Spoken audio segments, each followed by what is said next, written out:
छात्रों good morning. आपको अपनी एक नई नोटबुक के अंदर जो हम आपको बोर्ड पे समझा रहे हैं इसको नोट करना है। कल हमने फसल के बारे में आपको बताया था कि फसल क्या है। एक ही प्रकार के पादप जब किसी भूमि के बड़े क्षेत्र को उगाए जाते हैं उन्हें फसल कहते हैं। ये फसलें अलग अलग मौसम में, सर्दी ऋतु में, गर्मी ऋतु में और बरसात ऋतु में, तीनों में अलग अलग प्रकार की फसलें होती हैं। इसके आधार पर हम इनको तीन भागों में बांटा था: रबी की फसल, खरीफ की फसल और जायद की फसल। रबी की फसल जो अक्टूबर से और फरवरी मार्च तक बोई जाती है सर्दी ऋतु में। खरीफ की फसल वर्षा ऋतु में जून से सितंबर तक बोई जाती है। अब तीसरी जो फसल आ रही है अपनी जायद की फसल।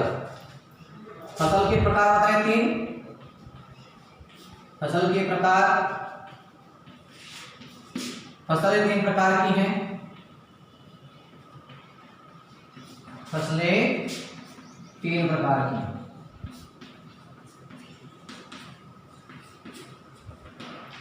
पहली रबी की फसल,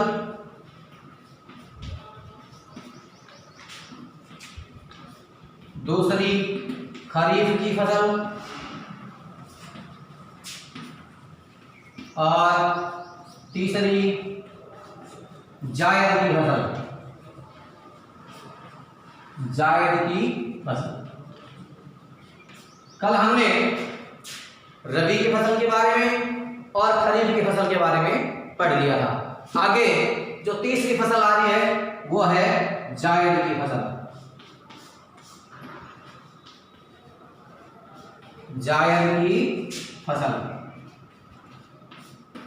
ये फसल गर्मी की ऋतु होती है जब सर्दी समाप्त होती है और रबी की फसल की कटाई हो जाती है।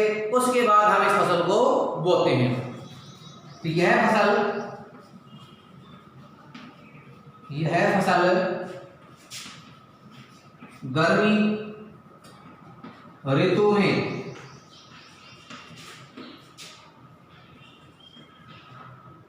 बोई जाती है। बोई जाती है। इसका समय, इस फसल का समय, इस फसल का समय मार्च से जून तक का होता है।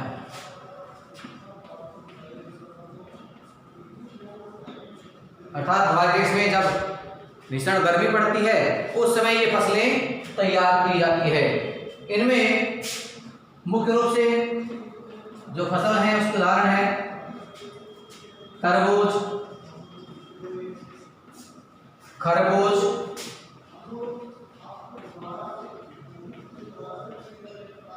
लौकी, ककड़ी आदि। इस ऋतु में ये फसलें जो बाड़ी बोते हैं इनको तैयार किया जाता है।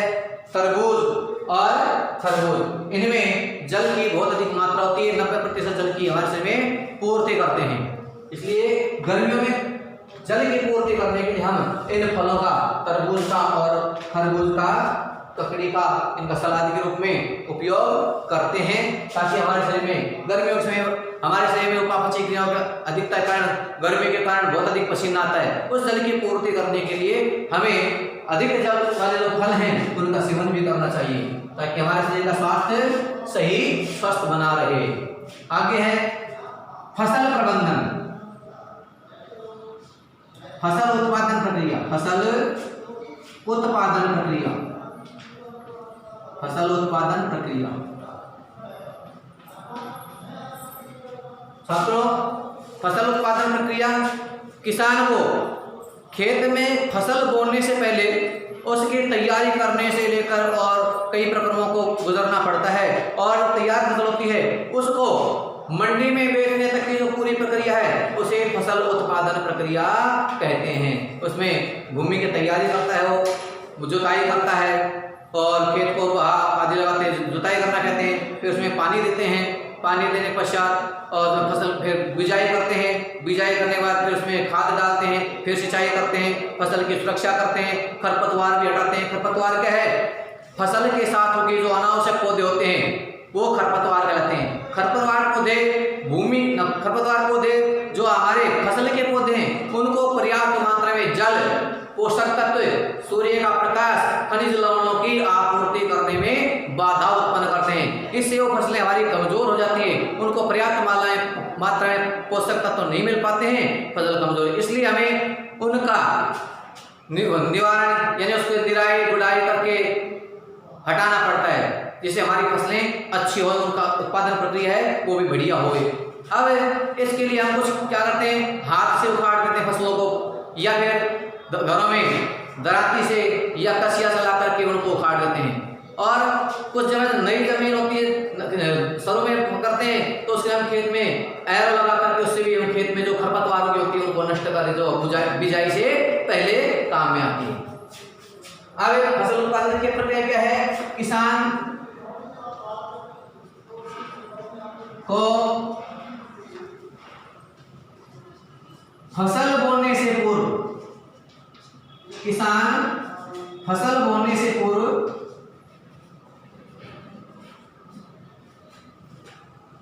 मिट्टी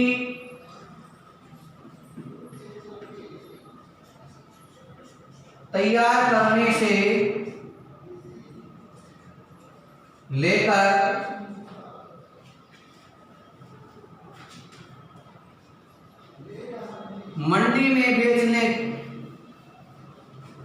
मंडी में बेचने तक की संपूर्ण प्रक्रिया को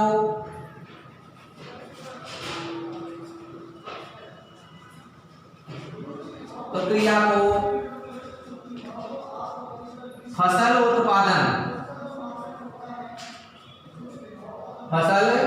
उत्पादन प्रक्रिया कहते हैं।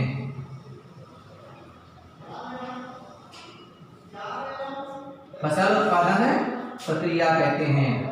इसमें वह मिट्टी की तैयारी करता है, बुआई करता है, खाद उर्वरक देता है, सिंचाई करता है, सुरक्षा करता है, कटाई करता है और भंडारण करता है। इन चरणों से उनको गुजरना पड़ता है। जब ये चरण कंप्लीट हो जाते हैं वो मंडी में बेच देता है, तो इस प्रक्रिया को फसल उत्पादन प्रक्रिया कहते हैं। अर्थात फसल बोने से पूर्व से लेकर के और फसल की कटाई के बाद मंडी में बेचने तक की प्रक्रिया फसल उत्पादन प्रक्रिया है। इसके पश्चात ये आपके आगे आ रहा है टॉपिक कृषि पद्धतियां।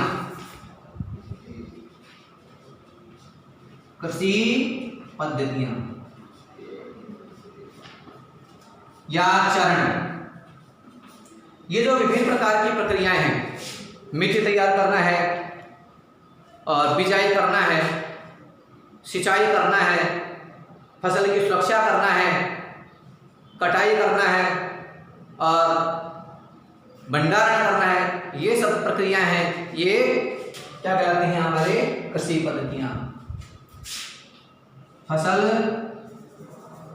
किसान फसल प्राप्त करने के लिए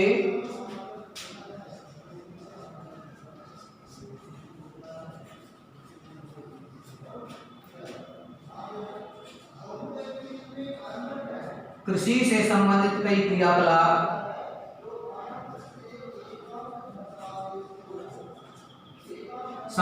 जुड़े हुए। कृषि कहते हैं खेती को, कृषि फसल उगाने को। ये कृषि से संबंधित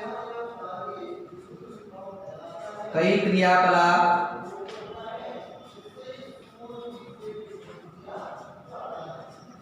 करने, किसान को फसल प्राप्त करने के लिए कृषि से संबंधित कई क्रियाकलाप करने पड़ते हैं। कृषि से संबंधित कई क्रियाकलाप करने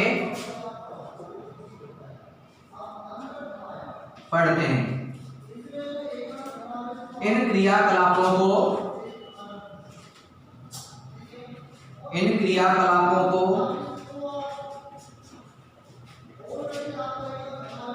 कृषि पद्धतियां कहते हैं।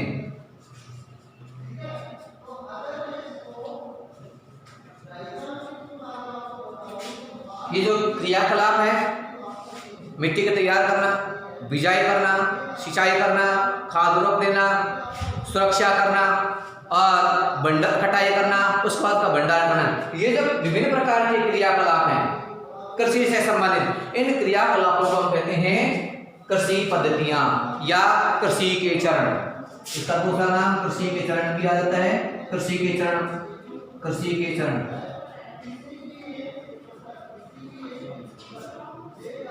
चरण क्या है?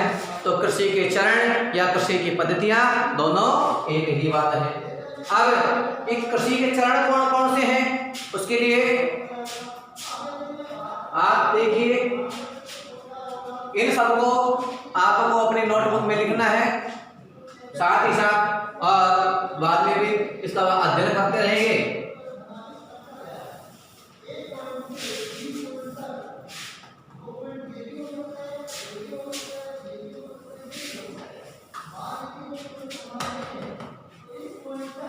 फसल उत्पादन की जो चरण है, इनमें सबसे पहले आता है मिट्टी तैयार करना। पहला चरण है, पहले नाम ले लेते हैं। पहले कृषि पद्धतियां क्या हैं? कृषि पद्धतियां मिट्टी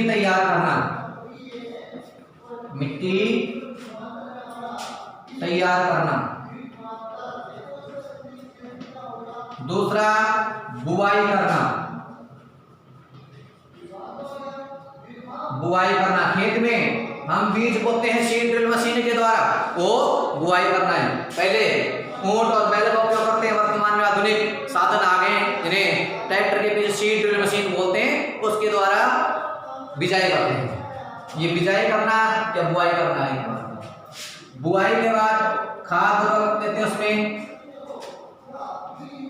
खाद व उर्वरक देना। अब खाद और उर्वरक ये दोनों अलग अलग चीजें। खाद जो आपके गाय भैंस आती है, उनके जो गोबर होते हैं, तो उनके खाने के पश्चात जो अपशिष्ट के डंठल बच जाते हैं, उनको हम एक स्थान पे इकट्ठा कर देते हैं और वो 6 महीने पश्चात या 1 वर्ष पश्चात वो सड़ गल करके उसमें हुम्मस पैदा हो जाती है, वो खाद कहलाती है। उर्वरक है, ये हमारे कारखानों में पैदा होते हैं। इनमें पोषक तत्वों की प्रचुरता होती है, नाइट्रोजन की, फास्फोरस की, पोटेशियम की आदि की बहुत अधिक मात्रा में होते हैं। इनमें हुम्मस का अभाव होता है, उर्वरक में हुम्मस का अभाव होता है, खाद में हुम्मस की प्रचुरता होती है। लेकिन इसमें पोषक तत्व अधिक होते हैं, इसमें पोषक तत्व नहीं होते। ये मिट्टी के उपजाऊपन को बढ़ाते हैं, इसमें मिट्टी का उपजाऊपन नहीं बढ़ता है, केवल पोषक तत्वों की भूमि में पूर्ति करते हैं। ये तीसरे नंबर पे आ रहा है सिंचाई करना। ये खाद हम छोटे छोटे ट्रैक्टर ट्रॉली या गाड़ी से खेत में जाके छोटे छोटे कूड़े से काट देते हैं, उसको फैला देते हैं, बाल लगा देते हैं, वो खाद है। उर्वरक जो हम बाजार से कट्टों में लाते हैं, उसको बाद में जब फसल में सिंचाई करते हैं, कई लोग सिंचाई के बाद में डाल देते हैं, कुछ लोग सिंचाई से पहले उर्वरकों का छिड़काव कर देते हैं। ये पोषक तत्वों की पूर्ति करते हैं उत्पादन के लिए। चौथा है सिंचाई करना।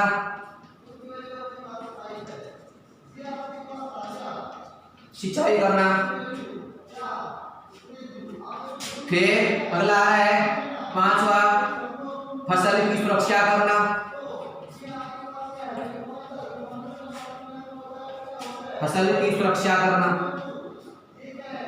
यदि सिंचाई करना क्या है, हम फसलों में समय समय पर पानी की पूर्ति करते हैं, जल देते हैं, वो फव्वारे ड्रिप तंत्र के वजह से भी वो सिंचाई करना, जल को अपना पौधों को जल की आपूर्ति करना। फसल की सुरक्षा, यदि हम फसल की सुरक्षा नहीं कर रहे हैं तो उनको पशु आदि खा करके नष्ट कर देते हैं, कुछ कीट हैं वो भी उनको नष्ट कर देते हैं। समस्या में हम कीटनाशकों का छिड़काव करते हैं और खेत के चारों ओर तारबंदी करके हम फसल की सुरक्षा करते हैं ताकि पशु उनको नहीं खा सकें। अगला है फसल की कटाई करना। फसल की कटाई करना और अगला है भंडारण करना। जो हमारा 7वां चरण है भंडारण करना।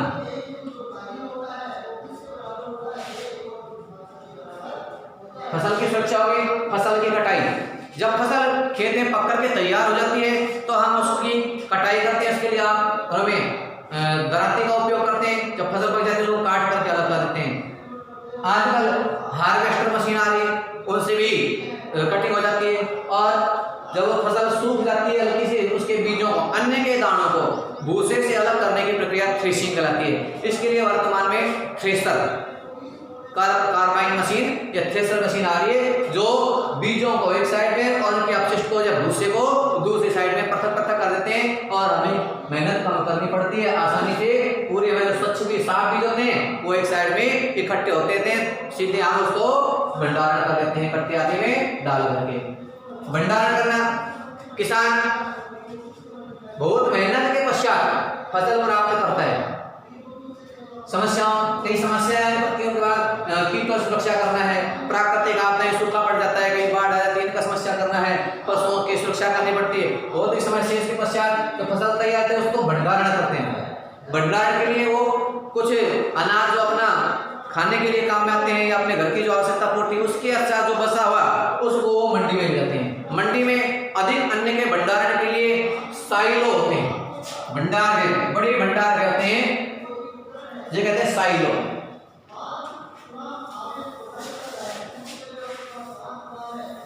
साइलो बड़े भंडार होते हैं, उसमें अनाजों को सुरक्षित रखा जाए।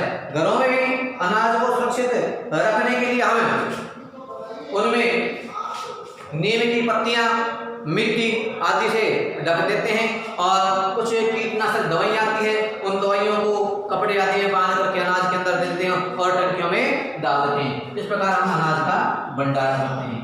अब पहला जो चरण है मिट्टी के तैयार करना। मिट्टी तैयार करना, मिट्टी तैयार करना। किसान मिट्टी को उलट पलट कर पोला बनाना, ये कहते हैं जुताई कहलाती है। मिट्टी तैयार करना, कुछ फसल कटने के पश्चात हमारी जमीन एक प्रकार की बंजर टाइप हो जाए तो दोबारा से फसल बोने के लिए उसमें हम जुताई करके उसको उपजाऊ बनाने के लिए इसमें पोली बनाते हैं। पोली बनाने के लिए मिट्टी तैयार करना, बाहर हल चला करके खेत को बाहर लगाते हैं ताकि वो कैसे जाए पोली बन जाए। पोली मिट्टी में जो बीज है अंकुरण के लिए वो उसमें आसानी होती है। मिट्टी तैयार करना, किसान खेत में हल चलाकर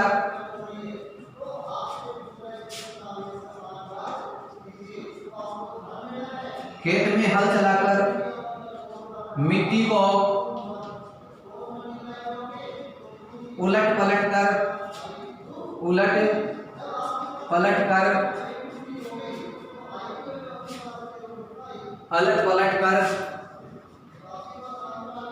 पोला बनाता है, पोली बनाता है। इस प्रक्रिया को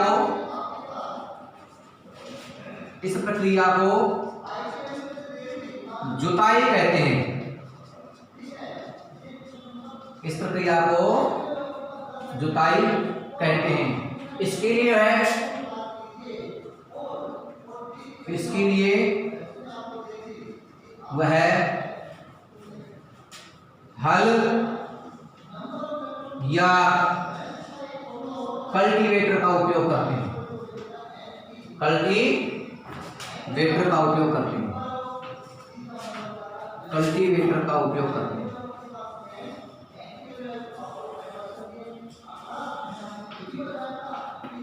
इससे जमीन पोली हो जाती है और बीज आसानी से कुछ गहराई तक चले जाते हैं। इसके पश्चात जब पोली हो जाती है, बहा लगा करके खेतों को प्लेन कर देते हैं। प्लेन खेत में जो पानी की सिंचाई करते हैं उसमें आसानी रहती है। इसके लिए वह हलिया कल्टीवेटर से। कई बार खेत में बड़े बड़े मोटे मोटे डंठल हो जाते हैं, डले हो जाते हैं। उन डलों को फोड़ने के लिए उसके पीछे वो जो बहा लगाते हैं, उसके जो मेज या पाटल होती है, मेज या पाटल के बड़े बड़े जो डले बन जाते हैं मिट्टी के, उनको तोड़ने का कार्य करती है। और मेज या खेत में मिट्टी के बड़े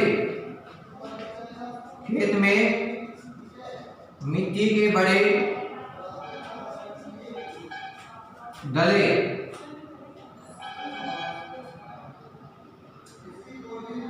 या टुकड़ों को तोड़ने के लिए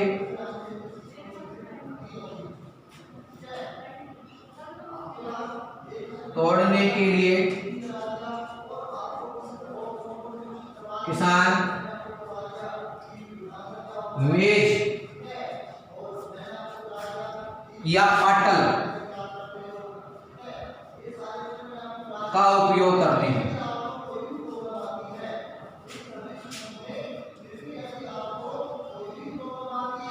इससे क्या होता है, उसमें बड़े बड़े जो मिट्टी के डले होते हैं वो टूट करके और छोटे छोटे रूप में परिणत हो जाती है, जिससे किसान जो बिजाई करते हैं उस समय बीज के अंकुरण में सुविधा होती है, आसानी होती है। धन्यवाद। आपको नहीं पढ़ा, आपको लिखना है और इसको समझना है, याद करना है। इसको आपको अपनी विज्ञान की नोटबुक में बड़े साफ सुथरे अक्षरों में लिखना है। धन्यवाद।